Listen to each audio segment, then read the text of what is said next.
have to say, this is normally not my style, but I didn't really feel all that bad about this one. Sorry.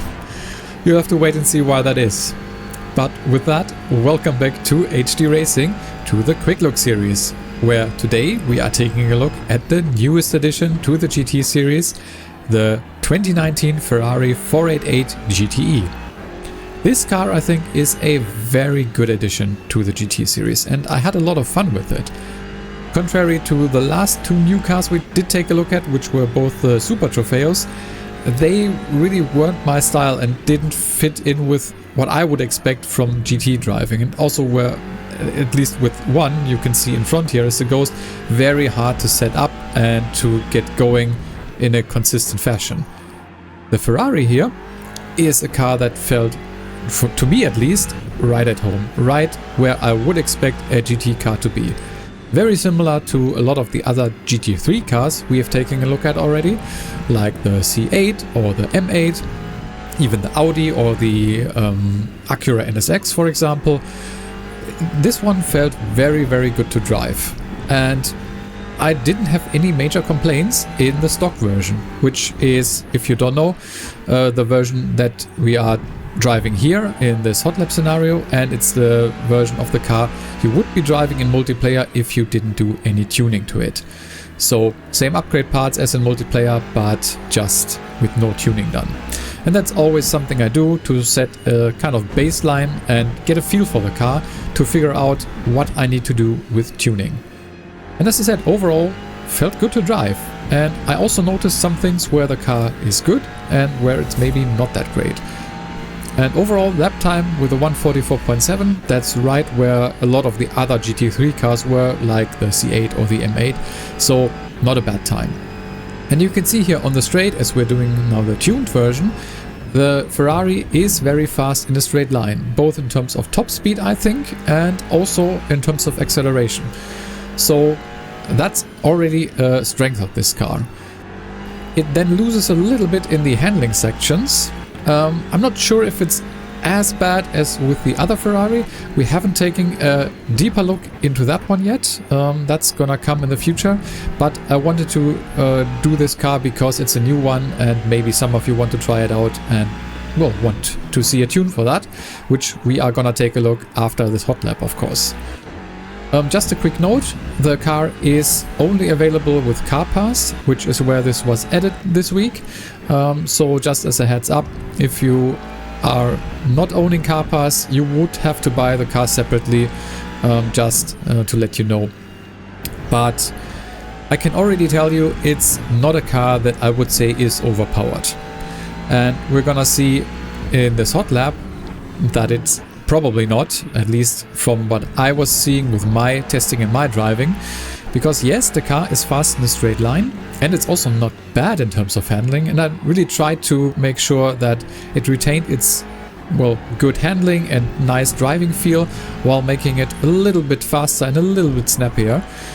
Sometimes it can, as you can see here, get into a bit of an oversteer, but it's more than, I think, easy to correct those. So for me, this tune was the best one that I could find, and doing a 144.13, it's not a bad time.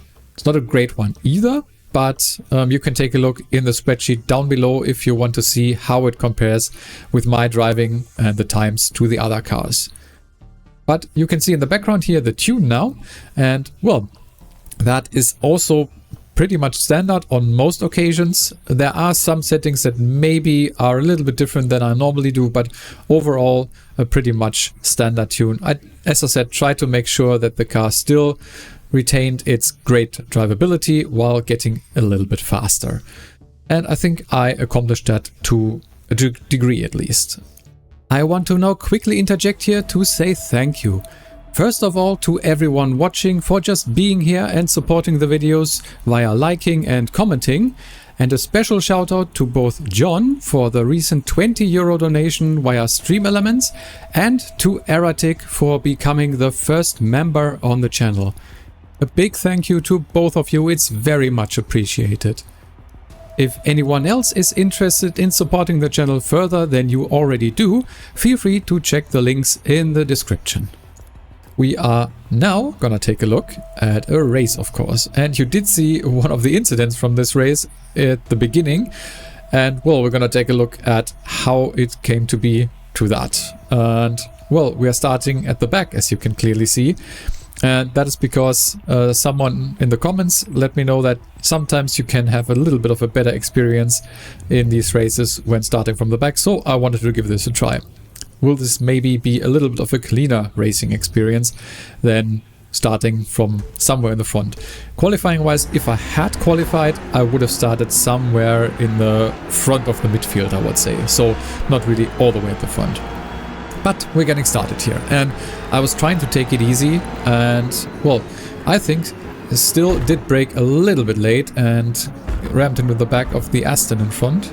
I think it was an Aston, but was okay still. Then getting pushed quite a lot here, and now it's a situation where cars are all around me, and really with just the arrows I have no idea what's going on. I turn in here and it seemed like, from what I was able to see here, that it was just someone trying to push his way past. But was he already there when I turned in? I have no way of knowing, because of the, well, missing radar system, which is like when I've now driven ACC more, really something that I miss even more. So I really hope this does come to Forza Motorsport at some point, because it's so hard to know when you can turn in and when you maybe shouldn't, at least from driving in the cockpit perspective like I do. I think it's a little easier if you're driving chase cam, and maybe it's also something where, well, Forza Motorsport is more made for that. And you can see here there's a lot more bumping going on, and well, take note of the Porsche in front, the black one with the red stripes. That one we're gonna see, I think, a little bit more of. And well, as I said, there was a lot of bumping already at the start here, and I didn't really feel like it was much better than in, well, then starting more towards the front. You could see the Porsche, I think, did drive too much into the BMW, who I think spun. I did also give him a little bit of a touch, but I think he was already in the process of spinning. And here I'm just trying to, well, as I was faster, get on the inside of the Porsche and, well, take a line to avoid him, and actually manage to. It's, as I said, really difficult to know where cars are around you with just the arrows, but at least this time worked out. And well, there are some other cars around us here that, well, we will have to contend with. I think we've passed the Corvette, but there is another Ferrari in front. And well, I was already quite frustrated with the Porsche here in front, which, well, as you could see, was ramming quite a lot. And as he was getting spun around here, I really, for some reason, didn't feel like slowing down there. And well, he was spun completely, and I didn't let him through. I just pushed my way past, which is not something that I would recommend to do. But yeah, I did it, at least on this occasion.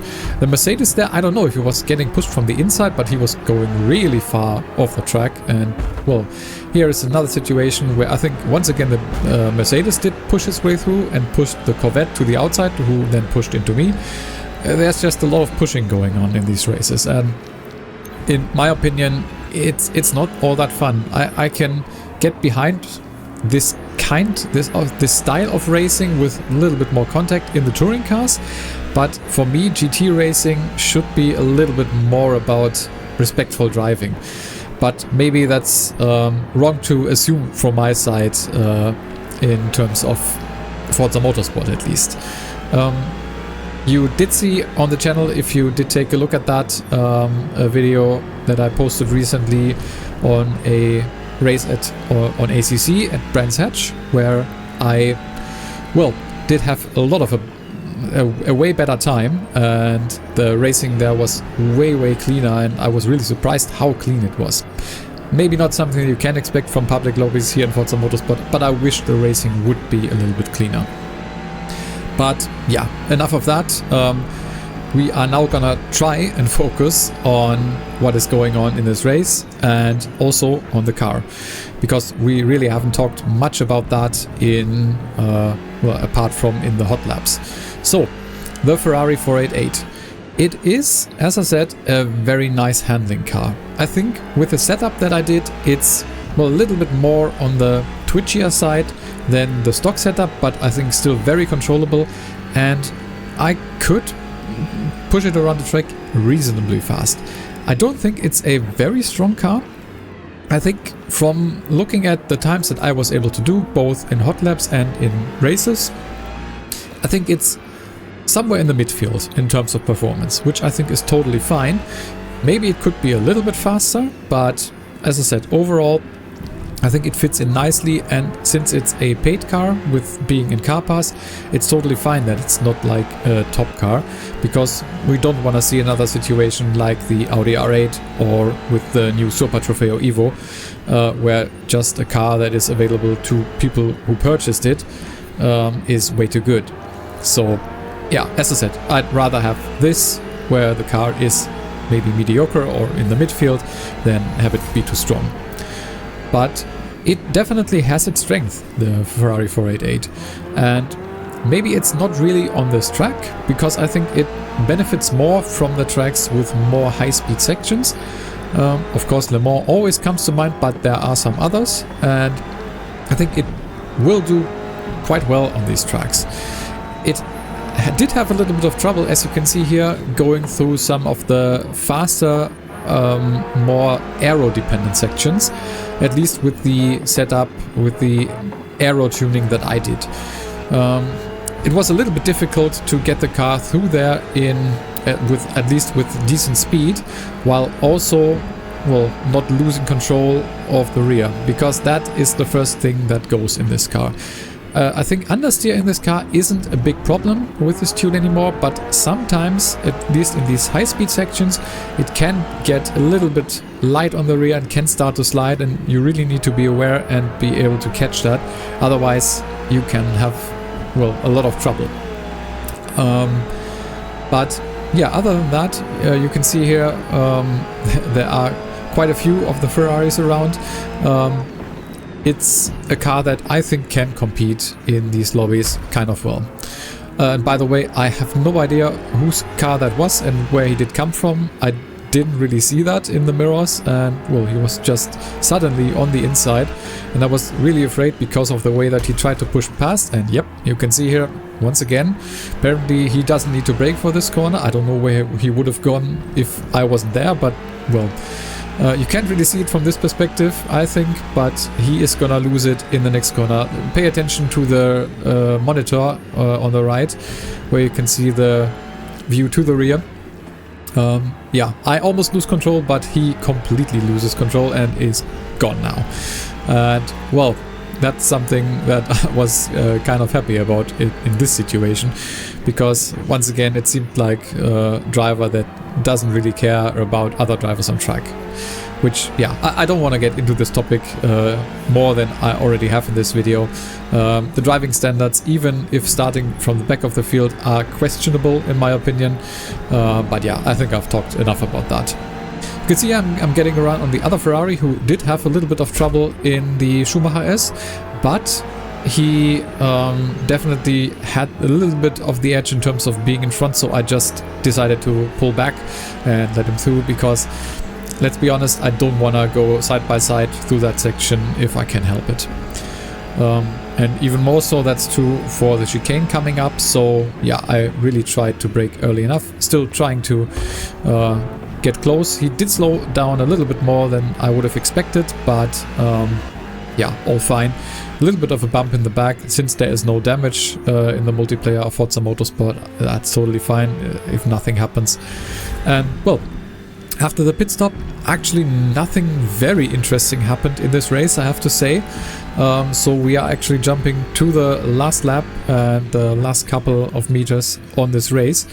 And well, I'm just gonna once again say that the car, the 488, is fun to drive, and I think also can be kind of competitive. It's not one of the top cars in my opinion, but it's a fun one, and you can definitely take it into multiplayer and, well, have some fun and probably also get on podiums with this.